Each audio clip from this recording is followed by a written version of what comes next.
আসসালামু আলাইকুম। সংবাদে আপনাদের সবাইকে স্বাগত জানাচ্ছি। আমি ফিরোজ তোহা। শুরুতেই সংবাদ শিরোনাম।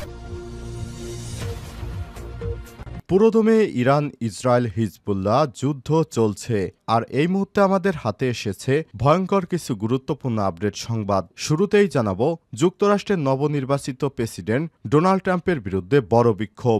যুক্তরাষ্ট্রের নবনির্বাচিত প্রেসিডেন্ট ডোনাল্ড ট্রাম্পের বিরুদ্ধে বিক্ষোভ শুরু হয়েছে। ট্রাম্পের নারী এবং অভিবাসন নীতির প্রতিবাদে আজ দেশটির বিভিন্ন স্থানে বিক্ষোভ শুরু হয়। তারা এসব নীতি থেকে সরে আসতে ট্রাম্পের প্রতি আহ্বান জানান। তা না হলে ট্রাম্পকে দায়িত্ব ছেড়ে দেওয়ার জন্য আহ্বান জানানো হয়।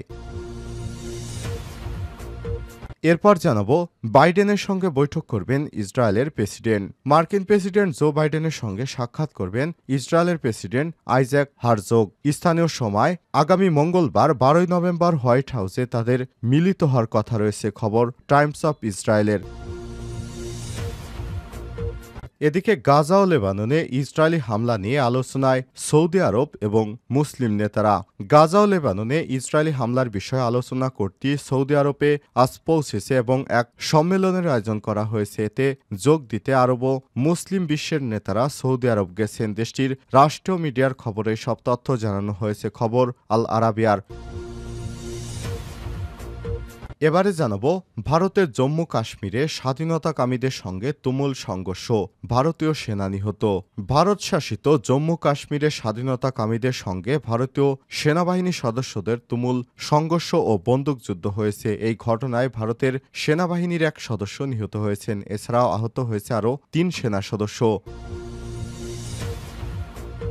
এবং সর্বশেষ জানাবো, আদানির বকেয়া পরিশোধে শেখ হাসিনাকে $200 কোটি ঋণ দিতে চেয়েছিল ভারতের সরকার। আদানি পাওয়ার কোম্পানির বকেয়া বিল পরিশোধে শেখ হাসিনাকে $200 কোটি অর্থাৎ $2 বিলিয়ন ঋণ দিতে চেয়েছিল ভারতের নরেন্দ্র মোদী। এক প্রতিবেদনে বিষয়টি জানিয়েছে দ্য হিন্দু বিজনেস লাইন। প্রতিবেদনে বলা হয়েছে, আদানির বকেয়া পরিশোধে বাংলাদেশের সরকার শেখ হাসিনাকে এই অর্থ দেওয়ার প্রতিশ্রুতি দিয়েছিল ভারত। নাম না প্রকাশ করা একটি সূত্র জানিয়েছে, ডক্টর মোহাম্মদ ইউনূসের নেতৃত্বে নতুন অন্তর্বর্তীকালীন সরকারের সঙ্গে এখনও এই ঋণ নিয়ে আলোচনা পুনরায় শুরু করার কোনো পদক্ষেপ নেওয়া হয়নি। সূত্র আরও বলছে, এই ঋণের উপর প্রায় 2% সুদ ভর্তুকি দেওয়ার বিষয়টি বিবেচনায় ছিল, যাতে বাংলাদেশ সরকারের জন্য বিষয়টি সুবিধাজনক হয়। প্রিয় দর্শক, এতক্ষণ শুনছিলেন সংবাদ শিরোনাম, এবারে বিস্তারিত।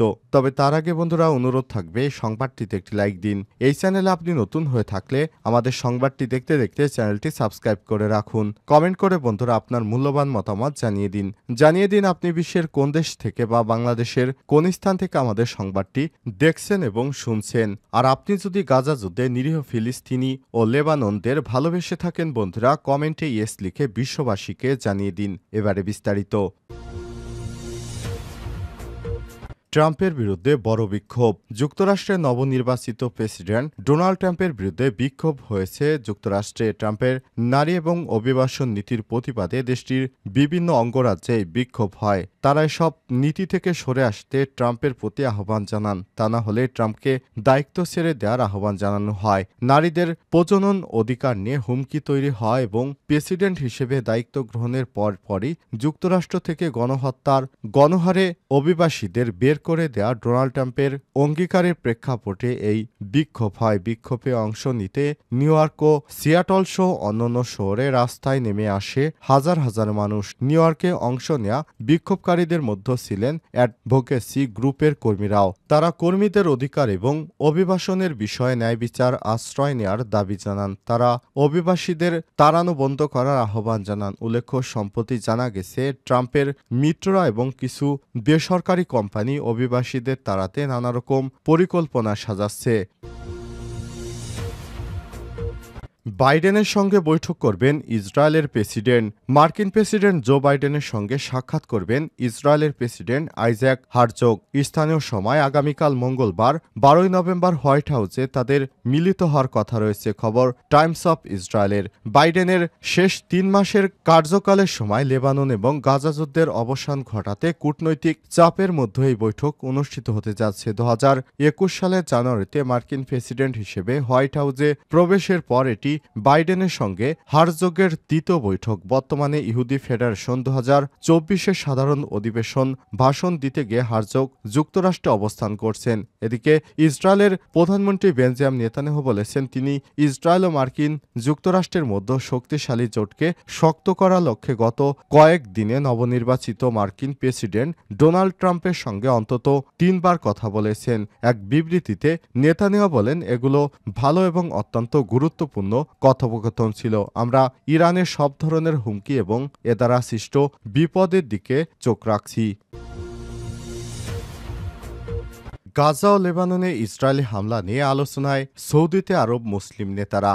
গাজা ও লেবাননে ইসরায়েলির হামলার বিষয়ে আলোচনা করতে সৌদি আরবে সোমবার 11 নভেম্বর এক সম্মেলনের আয়োজন করা হয়েছে। এতে যোগ দিতে আরব ও মুসলিম বিশ্বের নেতারা সৌদি আরব গেছেন। দেশটির রাষ্ট্রীয় মিডিয়ার খবরে সব তথ্য জানানো হয়েছে। খবর আল আরাবিয়ার। গত অক্টোবরে সৌদি আরবের পররাষ্ট্র মন্ত্রণালয় ইসরায়েল ও ফিলিস্তিনের সঙ্গে চলমান সংঘাত সমাধানে দ্বিরাষ্ট্র গঠনের আলোচনার জন্য এই সম্মেলনের ঘোষণা দেয়। গত রোববার সৌদির প্রেস এজেন্সির প্রতিবেদনে বলা হয়েছে, সম্মেলনেতে আগত অতিথিরা ফিলিস্তিনি ও লেবানন ইসরায়েলি আগ্রাসনের বিরুদ্ধে আলোচনা করবেন।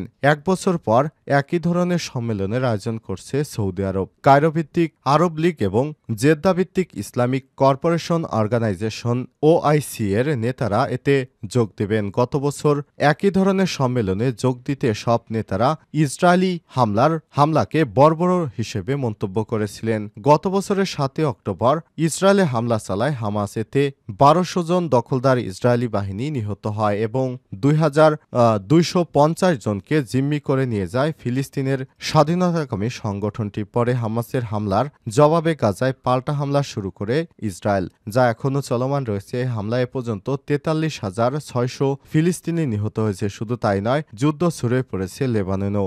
লেবাননে এ পর্যন্ত অন্তত 4,000 মানুষকে হত্যা করেছে দখলদার ইসরায়েলি বাহিনী।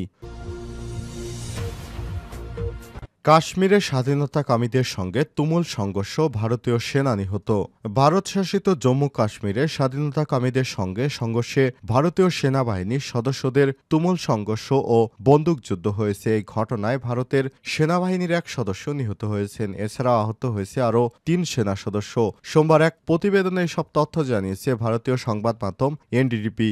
সংবাদ মাধ্যমটি জানিয়েছে, উপত্যকাটিতে কিশোরতোয়ারে এই সংঘর্ষের ঘটনা ঘটে। ভারতীয় সেনাবাহিনী 16 কপস সোশ্যাল মিডিয়া প্ল্যাটফর্ম এক্সে এক পোস্টে বলেছে, শনিবার কিশোরতোয়ারে ভারত রিজে যৌথ সাম্রাজ্য বিরোধী অভিযানে জুনিয়র কমিশন্ড অফিসার জেসিও নায়েব সুবাদার রাকেশ কুমার নিহত হয়েছে। এনডিটিভি বলছে, সম্প্রতি 2 গ্রাম প্রতিরক্ষা গার্ড ভিজিডি নিহত হওয়ার পর থেকে ব্যাপক অনুসন্ধানের মধ্যে সন্ত্রাস বিরোধী অভিযান শুরু করে ভারতীয় সেনাবাহিনী। মূলত সন্ত্রাসীরা ভিডিজি কে অপহরণ করে হত্যা করে পরে গত বৃহস্পতিবার সন্ধ্যা থেকে কুন্তোয়ারা এবং কেশোয়ানের সঙ্গে জঙ্গলে ব্যাপক অনুসন্ধান অভিযান শুরু হয়। প্রসঙ্গত, হিমালয় অঞ্চলে ভারত নিয়ন্ত্রিত জম্মু ও কাশ্মীরকে নিজেদের ভূখণ্ড বলে দাবি করছে পাকিস্তান। আর এরপরই ভারত ও পাকিস্তান থেমে থেমে এই সংঘর্ষগুলো হচ্ছে। এতে বেশিরভাগ সময় ভারতীয় সেনাবাহিনীর সদস্য মারা যাচ্ছে।